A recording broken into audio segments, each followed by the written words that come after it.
Yes, viewers and subscribers. 6 men were shot dead on Sunday morning during a joint police military operation in the volatile Effortville community in Maypen, Clarendon. Law enforcement sources have revealed 2 soldiers was also injured in the operation.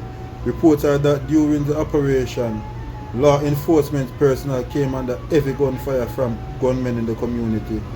The security personnel returned fire and 6 men were found suffering from gunshot wounds after an exchange that lasted for approximately an hour. 3 high-powered guns, an AK-47 rifle, an M16 assault rifle, and a shotgun along with ammunition were seized when the shooting subsided. The 6 men that were suffering from gunshot wounds in the bushes were taken to the Maypen hospital along with the member of the military who sustained minor injury in the gunfight. All 6 men were pronounced dead at the Maypen hospital.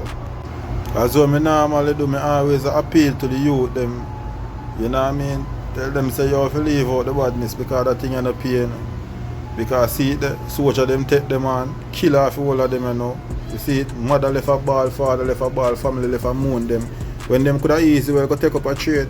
Them could have easy well go up a hard trust, you know. Go get one trade up there, you know. But them feel like say a gunner for them trade. You know what I mean? But big up to the JDF soldier them and the JCF, you know man. Good work on all do. You know, take back the country. Please like and share and subscribe to my channel. Please hit the notification bell for new videos. Thank you for watching.